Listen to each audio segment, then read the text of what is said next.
I'm Amelia Robinson. I'm an ST7 anaesthetic registrar in Oxford. And this is a piece of work that took a year and a half when I was working as chief registrar, and we've recently published it. So as Pooja mentioned, it's a subject that affects our specialty, and the focus is on supporting staff as part of improving patient safety following an incident. And it was a qualitative piece of work, so there's no p-values or statistical tests, which we're used to seeing in journals. It's about the details of individual experiences and finding common themes, which we can then explore to improve the system. So the GMC has a good definition of what a patient safety incident is. It's broad, and the relatively recent piece of says that we should be focusing in on, rather than an individual sort of blame-based approach, on a systems-based approach, where we can look at what works well within the system to give good results, and when it doesn't go to plan, how we can improve the system rather than individual clinicians. And almost everyone in the audience during the course of their career will be involved in one of these events. And why did I specifically look at residents? Well, I am a resident, and so it was within my sort of sphere of influence to look at and allow people to sort of open up on a peer level about these events that aren't often openly discussed. And I'm aware that it involves all staff members, and this was just the sector which I could kind of help with.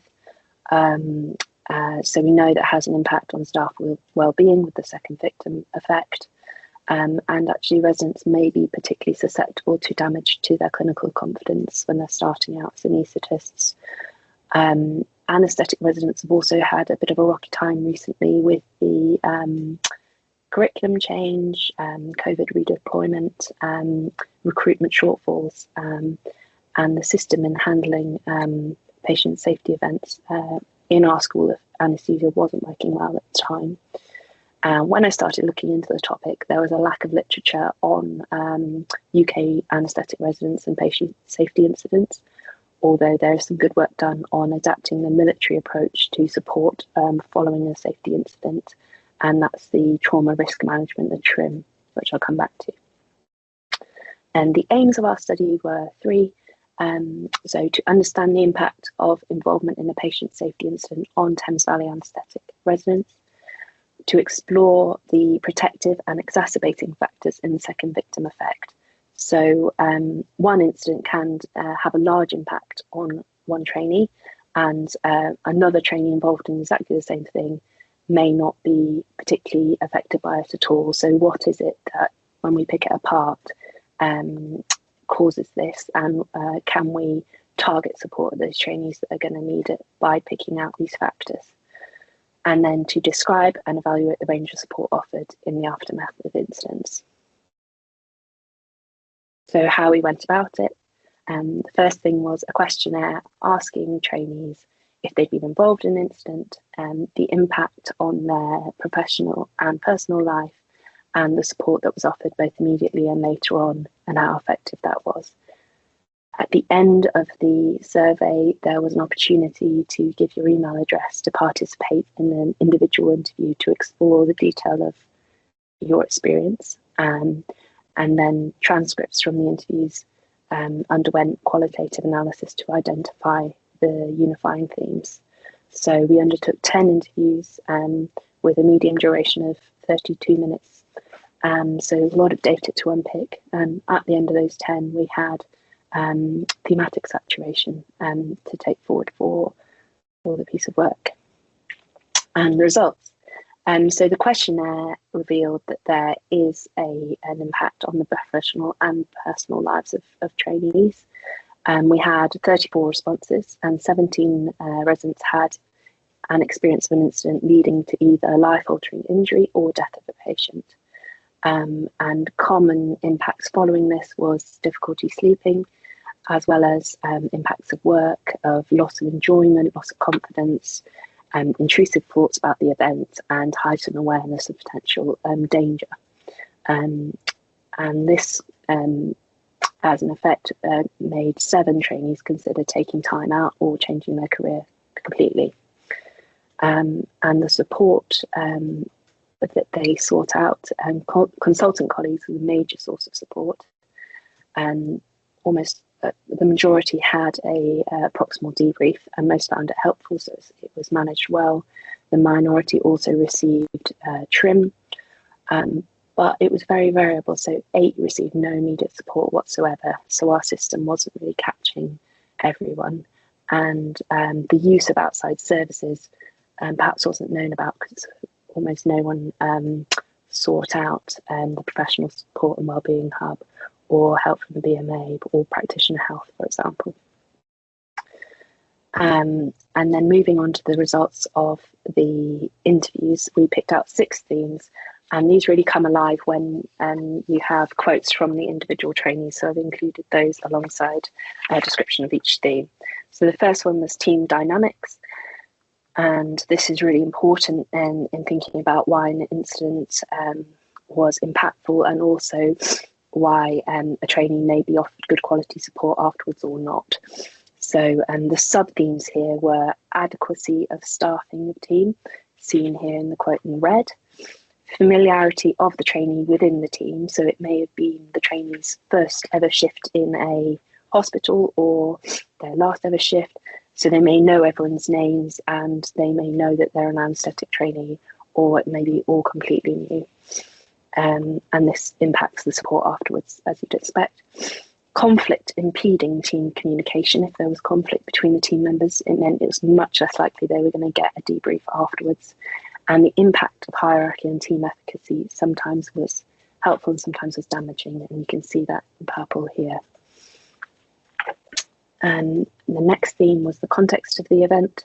So sub-themes here were the degree of individual identification with the patient and the resultant impact on the empathy felt, so the individual resonance with what had happened. So one of these trainees had a pregnant wife, and when an incident happened with an obstetric patient, that really was more impactful. Working at the limit of competency as a trainee and the volume of work outstanding during the shift, the time of day and the duration of the event, as well as the availability of appropriate support. So the trainee in blue, the consultant left knowing there was no ITU beds available, and he was retiring after that shift, wasn't contactable on the phone during the shift or afterwards, and so the trainee was really quite isolated with the circumstances that had occurred. And the next theme is reflex immediate support post-event, so what was offered as a knee-jerk to the trainee straight away following what had happened. And the sub-themes here were presence of an experienced colleague available and prepared to offer support. The proximal debrief, the timing, the setting, was that handled well and made it effective? And also the proximal debrief, the degree of support, or the opposite, demonstrated by the leader. So you can see in red that this leader maybe would have been helpful to say nothing rather than what they said to the trainee. And the expectation to continue working, the pressure, or the offer of a break. The next theme is the work environment pending the completion of the investigation, which can be a time period spanning months to years. Sub-themes here were the feeling of isolation, which may be increased in trainees who rotate around different hospitals, especially if it was on the first week of a new placement or the last shift of a placement, where you then lose contact with the trust. The presence of gossip and individual blame, seen in pink here, and particularly if there was a limited debrief afterwards, gossip tends to sort of expand to fill the information gaps created. Barriers to discussing details of the event, and trainees sometimes felt that they had continuous assessment and pressure to not perhaps expose negative experiences. Communication about and support during progress of an investigation, including involvement of the coroner. So a trainee in blue received an email whilst on holiday to a personal email address from the court in formal language, inviting her to the coroner's court without any sort of pre-warning or expectation prior to this, no communication from the trust. And support enabling learning for future practice. So this was particular for trainees. They may not fall into the loop of people copied into emails about M&M invitations or post-mortem results, so they don't get to take that learning forward to improve their practice. Our fifth theme was personal impact, and as in the survey, this was similar, sort of difficult negative emotion, the impact on physical and mental health, as well as the threat to career or difficulty in training. And this may or may not be visible in to colleagues working alongside the trainee in clinical work. Some trainees described that they poured a lot of energy into maintaining their professionalism at work, and even if this came at great cost to themselves personally in their home lives, and it may not be reflected in their portfolios at all. And the final, probably most important theme is suggestions for future support. And this was divided into the appropriate person setting for support and care of the individual trainee, which may or may not be their ES, depending on the individual relationships there. And the support from the event to conclusion of the investigation, which can be a long time period, spanning several training rotations. Preemptive training on the investigation process and statement writing as described in green, and a particular focus on coroner's court unfamiliarity and gap in training, and because of the unknown, the sort of anxiety and difficulties around this. So putting this all together, all the information from talking to these individuals and from the survey, from the literature, we made some recommendations for support, which is probably the most important slide. And this falls into three areas. So care of the individual, support with the nuts and bolts of practicalities during the investigation process, and preemptive training for all trainees.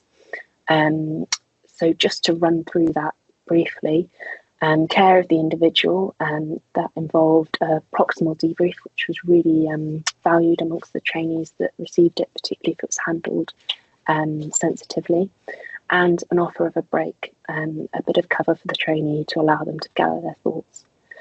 An individual assigned to support the trainee until the conclusion of the investigation, which may span a significant period. Assessment of the likelihood of the second victim effect, and a TRIM referral if available and appropriate. And screening for further help if needed, because these services are there, but not used extensively by anaesthetic trainees currently. Support during the investigation process, so sensitivity around written communication, the legal letters and all the communication from that sort of world is quite different to our clinical communication and doesn't have many soft edges around it. It's maybe a sort of shock for trainees who haven't been exposed to it before. Offer for the available pro formas that are there to help you with things like statement writing. The trainee to be copied into emails and post-event communication, including invitation to the M&M, and specific support for coroner's court, including a supported person on the day. It really makes a difference having someone there who's on your side, just a familiar face.